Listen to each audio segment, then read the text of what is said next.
Assalamualaikum warahmatullahi wabarakatuh. Sebelumnya, perkenalkan dulu namaku Agila Agustin dari Program Studi D3 Teknologi Laboratori Medis Poltekkes Kemenkes Semarang dengan nomor NIM P1337441210094. Nah, jadi di video kali ini aku bakal jelasin tentang diksi atau pemilihan kata.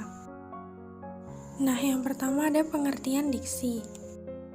Diksi adalah pilihan kata di dalam tulisan yang digunakan untuk memberi makna sesuai dengan keinginan penulis. Diksi juga termasuk dalam pembahasan aspek kata dalam sajak. Penggunaan diksi yang tepat akan memudahkan seseorang untuk menerima dan memahami dengan jelas maksud dari informasi atau cerita. Penggunaan diksi ini sangat berguna dalam karya tulis seperti laporan, puisi, novel, dan lain sebagainya. Yang kedua ada syarat diksi. Syarat diksi ini terbagi menjadi dua, yaitu ada syarat diksi secara umum dan ada syarat diksi secara teknis. Yang pertama ada syarat diksi secara umum. Syarat diksi secara umum ini terbagi menjadi dua, yaitu ada ketepatan dan kesesuaian. Ketepatan sendiri adalah kesanggupan sebuah kata menimbulkan gagasan yang tepat pada imajinasi pembaca, sesuai dengan yang dirasakan pengarang. Lalu untuk kesesuaian sendiri adalah kata yang dipilih sesuai dengan situasi dan kesempatan sehingga bisa diterima oleh pembaca. Nah, yang selanjutnya ini ada syarat diksi secara teknis. Syarat diksi secara teknis ini dibagi menjadi 6, yaitu ada pertama, makna denotatif dan konotatif, yang kedua ada makna umum dan khusus, yang ketiga ada kata konkret dan kata abstrak, yang keempat ada sinonim, yang kelima ada kata kajian dan kata populer, dan terakhir yang keenam ada jargon dan slang. Nah, di slide selanjutnya ini ada pengertian dari makna denotatif dan makna konotatif. Untuk makna denotatif adalah makna dalam alam wajar secara eksplisit. Makna wajar ini adalah makna yang sesuai dengan apa adanya. Lalu untuk makna konotatif adalah makna asosiatif, makna yang timbul dari sikap sosial, sikap pribadi, dan kriteria tambahan yang dikenakan pada sebuah makna konseptual. Nah, berikutnya ini ada contoh dari penggunaan makna denotatif.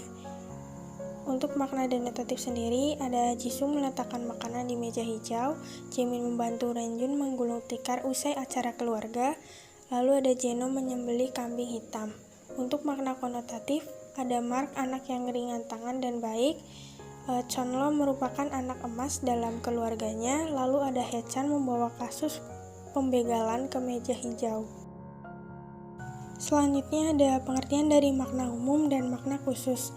Untuk makna umum sendiri adalah sebuah kata yang mempunyai ruang lingkup yang luas atau makna kata umum sifatnya luas. Untuk makna khusus adalah makna kata atau istilah yang pemakaiannya terbatas pada bidang tertentu. Nah, untuk contoh ada makna umum melihat, dan untuk makna khususnya itu menengok dan melirik. Lalu ada mendatangi, makna khususnya singgah mampir atau berkunjung, ada membawa, makna khususnya memikul menjinjing.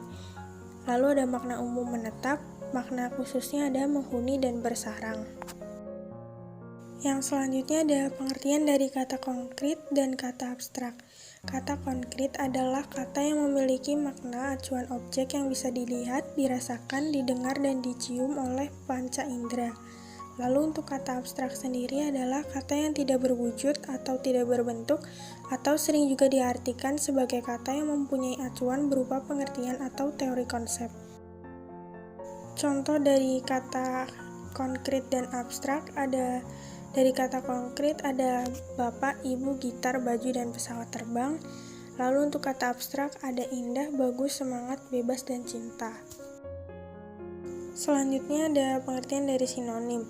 Sinonim adalah hubungan sistematik yang menyatakan adanya kesamaan makna antara satu kata dengan kata lainnya. Contoh dari sinonim yaitu abadi sama dengan kekal, benar sama dengan betul, hemat sama dengan irit, lalu sama dengan lampau. Nah, selanjutnya ada pengertian dari kata kajian dan kata populer. Untuk kata kajian adalah kata yang maknanya hanya terbatas pada suatu bidang tertentu sehingga bersifat lebih spesifik daripada kata populer. Lalu untuk kata populer sendiri adalah kata yang secara umum dipahami oleh masyarakat dari sebuah kata kajian. Contoh dari kata kajian dan kata populer dari kata kajian ada laba, lalu kata populernya keuntungan. Kata kajiannya rotasi, kata populernya perputaran. Kata kajian reboisasi, kata populer penghijauan. Selanjutnya ada pengertian dari jargon dan slang. Jargon adalah kosakata khusus yang digunakan di bidang kehidupan atau lingkungan tertentu tetapi tidak dipahami oleh kalangan di luar kalangan tersebut. Untuk slang adalah variasi sosial yang bersifat khusus, rahasia, dan terbatas. Slang ini lebih sering digunakan oleh kalangan para remaja. Contoh dari kata jargon dan slang adalah yang pertama dari kata jargon ada prof, merujuk ke profesor, sikon merujuk ke situasi dan kondisi, pro dan kon merujuk ke pro dan kontra, lalu ada dok yang merujuk ke dokter, cap merujuk ke kapten. Lalu ada contoh dari slang, yang pertama ada baper, bucin, gabut, sokap, dan jomblo.